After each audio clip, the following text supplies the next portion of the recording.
গাউসিয়া আর new market থেকে আমি কি কি কিনেছিলাম তা নিয়ে থাকবে আমার আজকের এই ব্লগটায়। হ্যালো, আসসালামু আলাইকুম এভরিওয়ান, আশা করি সবাই ভালো আছেন। ঘর সাজানোর সুন্দর এই ফটো ফ্রেমগুলা 70 টাকা থেকে শুরু, ছোটগুলা। আর আমি নিয়েছিলাম বড়গুলা, যেগুলার প্রাইস পড়েছিল পার পিস 130 টাকা করে। এই ফ্রেমগুলা সহ ছবিগুলা অনেক সুন্দর ছিল, কোয়ালিটিও অনেক ভালো ছিল। মানে এক কথায় 130 টাকা এত সুন্দর সুন্দর ফ্রেম সহ ছবি, আনবিলিভেবল। আমি নিয়েছিলাম এই তিনটা ফ্রেম আমার কাছে খুবই ভালো লেগেছে। আমাকে অবশ্যই কমেন্ট বক্সে জানাবেন যে আপনাদের কাছে কেমন লেগেছে। সেকেন্ড, আমি যে জিনিসটা দেখাবো আপনাদেরকে, আমি ট্রেন্ডিং কিছু ক্লিপ কিনেছি, সেটাই এখন আপনাদের সাথে শেয়ার করব।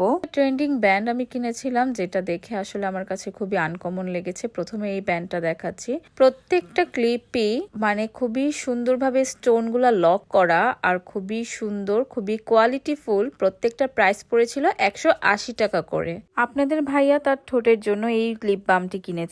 এই লিপ বামটি দিলে নাকি ঠোঁট পিঙ্ক হয়ে যায়, বেসিক্যালি এটার জন্য এটা নেওয়া। এটা দেখা যাবে ইউজ করার পরে আসলে কতটা কার্যকর। আর থার্ডলি, আমি বাটায় ঢুকেছিলাম, আমি বাটা থেকে এই জুতাটা নিয়েছিলাম।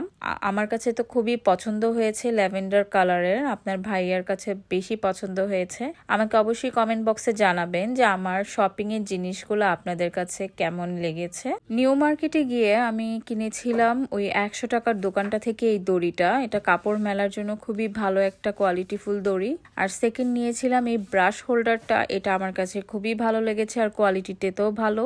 আর স্পুন নিয়েছিলাম, এই 6টা সেটের আমি স্পুনটা নিয়েছিলাম। এটা অ্যাকচুয়ালি গোল্ডেন কালারের ছিল। ডিজাইনটা আমি আপনাদেরকে দেখানোর ট্রাই করছি। আমার কাছে এই ডিজাইনটা খুব ভালো লেগেছে। আপনাদের কাছে কেমন লেগেছে কমেন্টে অবশ্যই জানাবেন। আজকের ব্লগটা এই পর্যন্তই। আল্লাহ হাফেজ।